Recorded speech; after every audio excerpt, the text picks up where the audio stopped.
Olá, amigos. Daremos início a mais uma videoaula. Hoje nosso tema será período regencial. Vamos lá? Vamos iniciar? Ok. Bom, período regencial, como estamos vendo aqui, ele é marcado por um período de estabilidade durante o Império, né? Tem diversidade de projetos e ausência de autoridade monárquica, uma vez que Dom Pedro I renunciou e deixou aqui seu filho como sucessor, mas sendo que Dom Pedro II só tinha apenas 5 anos. E os projetos são as disputas entre, né, os liberais, os conservadores e os regressistas. Então, todos esses partidos desse período vão estar ali buscando implementar o seu projeto. Os liberais moderados, né, aproximar uma estrutura federalista relativa à autonomia das províncias. E tinha os liberais exaltados, aqueles que queriam a proclamação da República, o fim da escravidão, a distribuição de terra aos camponeses, reforma administrativa, maior investimento na questão industrial, ou seja, eram os chamados radicais. E os restauradores, como eu falei, que queriam o retorno de Dom Pedro, queriam voltar àquele período em que Dom Pedro estava aqui como imperador do Brasil. Mas Dom Pedro foi rejeitado, principalmente devido ao seu autoritarismo. Então, tá, maior redução do poder central e democrático e liberal. E são os exaltados, como eu coloquei. Bom, e aqui nós temos as várias rebeliões, né, que vão marcar esse período, algumas com caráter até mesmo, né, separatista, mas em sua maioria nativista, por questões administrativas, questões de gestões internas às províncias e questão também das famílias que vêm a ocupar o processo aí diretório ou o processo de o governo dessas províncias. Bom, Revolta dos Malês, nós vamos ver mais para frente, Cabanado, Sabinado, Farroupilha, Balaiada, são as rebeliões que marcaram esse período. O Araújo Lima, né, que vai marcar com o regresso conservador, que vai desfazer o ato de 31, dando maior centralidade ao poder. O Feijó, né, o padre Feijó, outro regente, né, caráter autoritário, disputa entre progressistas e regressistas, e a perda do apoio, então, uma nova regência. E o Código Criminal, né, que vai ser criado, vai ser votado, inclusive, no Congresso, para conter as várias rebeliões que ocorriam aqui no Império. E a criação da Guarda Nacional também vai se dar durante esse período. Então, vamos lá.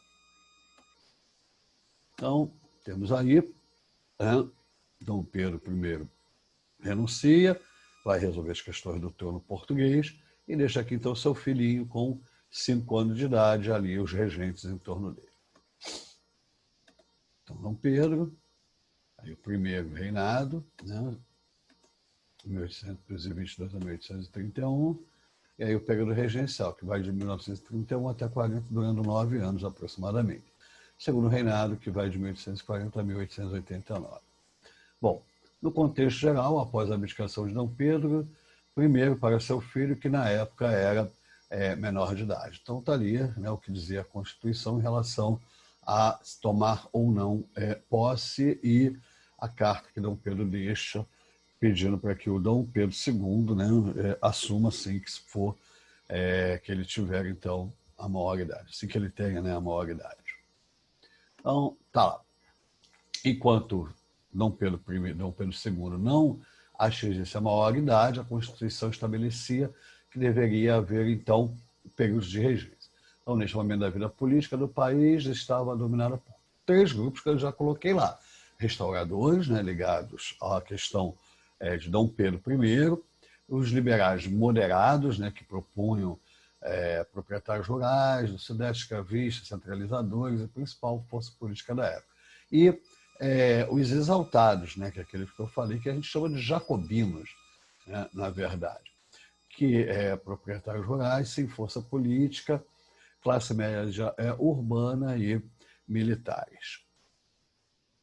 Bom, período da regência, né? Como é que foi esse período da regência? O avanço liberal, de 31 a 36, depois o regresso conservador, de 36 a 1840. Principalmente o regresso em função das várias rebeliões que vão explodir regionalmente no Brasil, como a Sabinada, a Farroupilha, a Balaiada.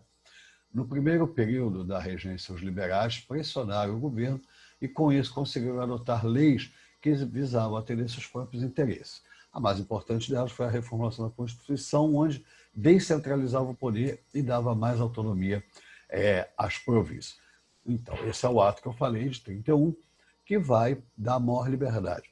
Mas o que acaba acontecendo? Tira-se o conflito do poder central, né, que na maioria das vezes o Dom Pedro I, o poder moderador, acabava intervindo nas questões regionais, nas questões provinciais, e com o ato, essas questões passam a ser decididas na própria província entre os grupos que disputavam o poder. Geralmente as famílias, né, dos grandes latifundiários, dos grandes proprietários que disputavam o governo de cada província.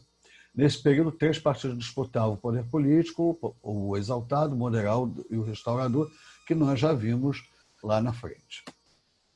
Bom, então está lá o partido exaltado, o que ele representa, quais são as propostas que ele tem, os principais líderes, a alocação máxima na política da autonomia das províncias. Então, eles defendiam a autonomia, democracia nas eleições e diversas reformas sociais e econômicas.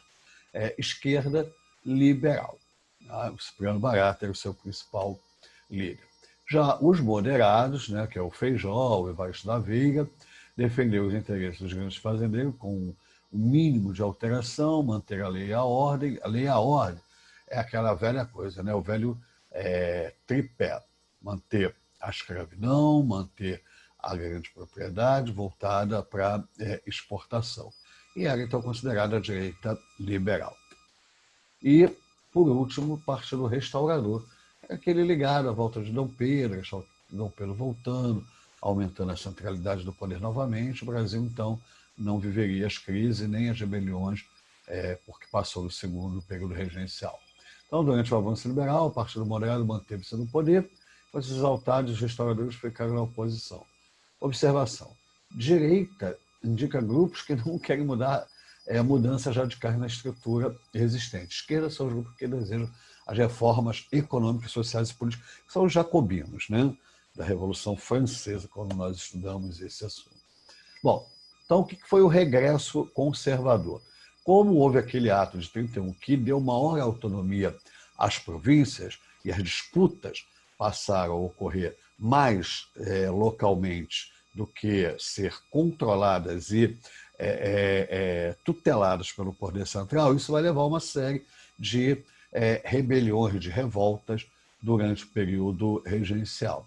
Então, está lá, restaurador. Com a morte de Dom Pedro, não havia mais, então, o que restaurar, e aí, então, perde o sentido dessa agremiação política. Já os moderados não conseguiram manter-se unidos por diferentes políticas entre seus líderes. Exaltado ficou enfraquecido, pois muitos foram presos ou até mesmo mortos, Principalmente quando o Dom Pedro, que é pouco falado, Dom Pedro I renuncia.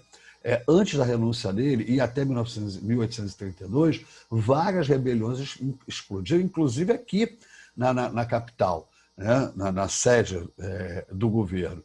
E essas rebeliões tinham sempre a ver com a reivindicação de um modelo republicano, fim da escravidão, fim dos privilégios, eleições com a participação da maioria da população.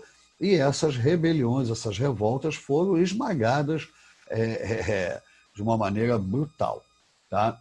Diante de todo esse processo, vão surgir 2 novos partidos, regressistas e progressistas. Regressistas são aqueles que vão defender o poder centralizado, o poder novamente sendo discutido e decidido pelo governo central, e os progressistas, liderados pelo Feijó, o sobrevivente aí, dos exaltados, com a ideia de uma monarquia constitucional. constitucional, tirando aí o poder moderador, fazendo com que essa monarquia realmente funcione no tripé, sendo o Congresso Nacional, que no caso, né, o Senado e a Câmara fosse quem realmente governasse, tendo no caso o rei, aqui o imperador, como representante do império e apenas, né, no poder executivo, mas mesmo um executivo limitado. Então está lá, né, o período regencial, Partido Português, o Partido Brasileiro lá atrás, né, que vai se desdobrar em restaurador, que são os caramurus, e os liberais moderados, os chimangos. Os exaltados são os farroupilhas, que defendiam então as mudanças, como a gente colocou aqui. Né, fim da escravidão, distribuição de terras, eleições mais controladas por direito mais amplos de voto. Né, então era o que se colocava das agremiações políticas e como elas foram se fundindo conforme o tempo foi passando. Bom, a estabilidade política, então temos aí as regências, né? A regência trina provisória, a trina permanente, una do Padre Feijó e a una do Araújo Lima. E aí o filhinho do Dom Pedro, ainda aí, né, uma criança, mas já com todo esse karma, com toda essa responsabilidade. Aí temos aí o avanço liberal, que se deu de 31 a 37. De 37 em diante, então, ao regresso, com as medidas centralizadoras novamente. Então, está lá. Regência provisória, o que buscou a regência provisória? Reflete os interesses dos grupos mais importantes, os grupos de fazendeiros, os grandes proprietários, os grandes latifundiários, nesse período ainda ligados lá ao Nordeste, a uma estrutura da cana, e principalmente cana e algodão. Então, o Francisco de Lima, né, do Exército, posteriormente vai virar o Duque de Caxias, o Carneiro Campos, é um conservador, e o Nicolau Pereira, um liberal. Buscou se estabelecer a paz interna, anistia aos revoltosos, suspensão provisória do poder moderador, proibição de criar novos impostos, proibição de dissolver a Câmara de Deputados, eleição de uma regência permanente. Então, a provisória, enquanto não fosse eleita, então, a permanente. Mas veja, isso aqui é importante, né? A suspensão do poder moderador, porque é óbvio, seria um atributo, uma prerrogativa do imperador. Se não tem imperador, não tem quem vai exercer, então esse poder fica suspenso. Então, está aí, né, o Francisco Lima, do famoso Duque de Caxias. Bom, a regência trina. Então, está aí, né? O brigadeiro Francisco Lima e Silva e José Abraulo Muniz, José da Costa Carvalho. Criação da Guarda Nacional. A Guarda Nacional é criada exatamente para reprimir, né, as várias rebeliões que estavam ocorrendo, uma vez que o Brasil não tinha ainda um exército regular. Nós vimos lá atrás que na Guerra de Independência e em outros momentos foi preciso contratar militares, né, para que o Brasil pudesse então ter aí a defesa dos seus ideais, dos seus direitos. A redução do Exército e da Marinha, comando coronéis, patente vendida ou eleita entre os chamados cidadãos ativos eleitores, que eram os homens bons da época, né? Então, por isso, quando a gente assiste às novelas, então tem lá o capitão, o major e o coronel, que é o homem mais importante. Por quê? Porque dava-se importância ao poder econômico que cada um desses grupos tinha dentro das províncias, dentro das suas vilas, das suas comarcas. Defesa de interesses pessoais dos grandes fazendeiros. Bom, período regencial de 31 a 40, criação do Código de Processo Criminal, já expliquei por quê, a autoridade judiciária e policial nos municípios, juízes de paz, eleito entre os grandes proprietários. O ato adicional de 34, com a reforma, né, constitucional, o objetivo era conciliar moderados e exaltados, criação das assembleias legislativas, deputados estaduais, né, capital nomeava os presidentes de província, substituição da regência trina pela regência única e suspensão do Conselho de Estado, mantendo-se, porém, o poder moderador. Então, está ali, né? Cria-se as câmaras, aquilo que eu falei, a disputa sai da esfera federal e vai passar, então, para a esfera estadual, no caso aqui, né, provincial. E daí, então, dos grandes conflitos que ocorrerão. A regência permanente tinha como objetivo maior consolidar os interesses da elite dominante, utilizando sempre a repressão policial, como eu já falei, as perseguições, as rebeliões eram esmagadas e os grandes líderes eram exilados, mortos, enforcados, mutilados, quartejados, como exemplo para que a população não voltasse, né, a questionar o poder imperial. Bom, perseguição violenta aos liberais exaltados, é óbvio, esses defendiam a reforma agrária, fim da escravidão, eleição ampla. Esses caras tinham que ser perseguidos porque eram considerados jacobinos, né, revolucionários, então não poderiam ter nenhum tipo de piedade com eles. Né? Os militares são postos à margem de qualquer decisão política importante do Brasil, fazendo com que a Guarda Nacional se torne o braço direito do governo. Então, nesse período, o Exército sai daquela cena, né, que ele vai ter na Proclamação da República e, posteriormente, como tutor da democracia, das instituições, mas nesse momento, então, ele faz um papel ali meramente coadjuvante. Então, está aí o Código, né, de Processo. A regência única do Padre Feijó. Novas eleições para regente e Feijó sai vencedor. Como ministro da Justiça na regência permanente, era conhecido por sua violência, mas no governo se revelou um péssimo político e administrador. Não conseguiu derrotar as revoltas em seu governo. A Farroupilha, no Rio Grande do Sul, e a Cabanagem Grã-Pará, tá? Porque pegou o Pará, o Amazonas, o Amapá, toda aquela região ali do norte do país. Em 1837, renuncia, substituído pelo regressista Araújo Lima, o famoso Duque de Caxias. Tá ele aí. Bom, regência una do Araújo Lima, o nome do Partido Regressista já responde o governo de Araújo Lima. As duas principais conquistas dos liberais foram reformuladas, o ato adicional que eu coloquei, chegando à autonomia das províncias e dando o controle de todo o sistema jurídico policial ao governo central. Então, regresso. Né? Sai-se daquela autonomia das províncias, onde eu falei que as questões eram resolvidas localmente, agora para uma centralização novamente do poder.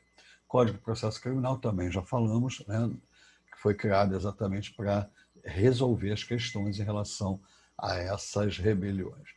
Retirando assim o pouco da democracia e participação popular que existia no Império. Golpe da maioridade. Bom, e aí então todos começaram a dizer que as rebeliões estavam explodindo, havia um problema ou uma possibilidade de fragmentação do território. E todos viram na instituição do imperador a possibilidade de acalmar essa situação. Então, é feito a maioridade de Dom Pedro II. Então, o plano executado pelos progressistas, era a maioria na Câmara e não tinham condições nenhuma de voltar a compor o governo com os regressistas, assim resolveram antecipar a colocação de Dom Pedro II no trono. Regressistas não poderiam lutar contra a maioridade por dois motivos. Chegar Dom Pedro II ao trono representaria a consolidação do regresso conservador. Então, todo aquele conservadorismo nas ações que a gente viu, centralização, a volta do poder moderador, poder novamente a voltar a cobrar e a ter novos impostos, já que o Tesouro Imperial estava em crise. Ou seja, né, seria aí a instituição imperador que daria então esse ar de uma unicidade ao Império, do fortalecimento do Império Brasileiro. Não era bom ir contra estes interesses, pois a qualquer momento ele assumiria o poder e com amplos poderes. Então, em 22 de julho de 1840, Pedro II assume o trono e nomeia seu primeiro ministério, formado em sua maioria por membros do Partido Liberal. E aí, então, temos o fim do período regencial, com Dom Pedro II assumindo o trono. A imagem que está atrás de mim é exatamente quando ele é decretado maior de idade, antecipa-se a maioridade dele, e aí ele assume, então, o Império Brasileiro. Então, as revoltas que ocorreram durante esse período regencial. Os levantes 31 e 32 no Rio de Janeiro, eu já coloquei aqui, né? A cabanagem lá no Pará. Cabanagem porque eram os cabanos, né? As pessoas que viviam em palafitas, às margens dos rios. É interessante dizer que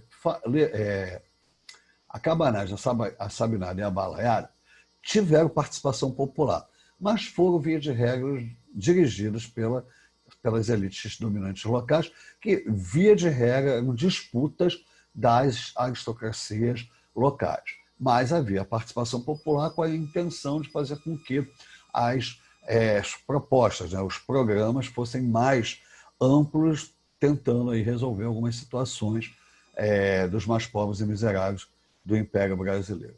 Já a Farroupilha não, a Farroupilha é, né, uma luta lá das instâncias, lá contra a questão do charque argentino e uruguaio, e aí então nós vamos ter aí a luta, né, a guerra Farroupilha. A crise se arrastava desde a época da independência, a excessiva centralização política e administrativa do Império e as péssimas condições de vida da esmagadora maioria da população, como eu já também coloquei. Então está aí, né, as chamadas palafitas, né, ou as cabanas, como eram, e mais tarde isso dá origem, né, às favelas ou às comunidades.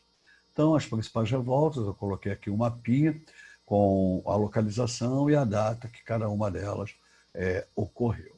E aqui eu fiz um quadro síntese, tá, para vocês. Então, ó, a cabanagem, né? Péssimas condições de vida, índio, negro, mestiço, liberta o monopólio político-econômico da aristocracia rural. Aumento. Qual era a base social? Homens pobres livres, né, de caráter popular. Projeto República, implantar a República, o federalismo, quer dizer, com cada província transformada em Estado e com autonomia, tendo apenas uma Constituição que centralizasse as leis maiores, e daí então todos os estados têm autonomia para fazer as suas leis, né, constituir os seus poderes. O primeiro movimento popular a tomar o poder, mas durou muito pouco, né? A forte repressão regencial, prisão e execução das lideranças populares, que está lá no código, que eles fizeram exatamente para poder reprimir e ter agora a legalidade da lei para poder punir com severidade aqueles que se rebelassem. A Revolução Farroupilha, o aumento da taxação sobre o charque, como eu já coloquei, foi uma questão mais da elite, né? Forte sentimento autonomista, os liberais exaltados, estancieiros, direção e grupos sociais populares, apoio elitista. Tá? Então, ou seja, né, é uma questão administrativa, onde a província do Rio Grande do Sul, mas depois acaba envolvendo as 3 províncias do Sul, acabam, então, disputando aí essa questão do preço do charque, da importação do charque da Argentina e do Uruguai, que era mais barato, e aí queria-se, então, uma sobretaxa para que não houvesse essa invasão do produto argentino-uruguaio, prevalecendo assim, então, o produto brasileiro, o charque brasileiro. República também, né? Acabaram se propondo aí a República, o federalismo, o separatismo, forte poder Rio Grande do Sul e Santa Catarina, mais longa revolta da história brasileira. Como é que ela termina? Um acordo, né, de incorporação dos oficiais farroupilha ao Exército Brasileiro, redução das taxações sobre o charque gaúcho. A Sabinada na Bahia, elitismo político, restrição das decisões políticas à aristocracia rural. Camada merdas urbanas de Salvador, maioridade e ampliação de participação política. Mais importante, movimento social em defesa da monarquia. Forte repressão também regencial. E a balaiada, né, no Maranhão, exploração dos grandes proprietários de terra sobre a massa dos homens pobres do Maranhão, grupos populares, artesãos, pequenos proprietários, escravos, aquilombados populares de uma forma geral, reivindicava a república, o federalismo e a reforma agrária. Expressão do conflito social, proprietários e não proprietários. Desfecho também, forte repressão policial, como a gente já viu, né, com o desterro de vários dessas lideranças, outros foram enforcados, esquartejados, expostos de praça pública, tal como era de praxe. As principais rebeliões do período e, né, os seus líderes, causas e fatores principais, também um outro quadrinho mais resumido. Então, tá lá, Cabanagem, Pará. Gente, era o Grã-Pará, tá? Que pegava o Amazonas, pegava o Pará, pegava ali o Amapá, então toda aquela região ali. Então, está aqui, eu já li, né, anteriormente, então depois vocês podem ler também com calma. E aí, então, terminamos a nossa videoaula de hoje sobre a questão aí do império, desculpe, da regência. Espero que vocês tenham aproveitado bastante. Sempre digo no final, usem o material didático, o livro, façam as atividades do formulário, estudem, busquem mais conhecimento pelos meios que vocês possam ter. Biblioteca, livro didático, internet, ou seja, não deixem de adquirir e buscar conhecimento. Valeu, pessoal. Até a próxima.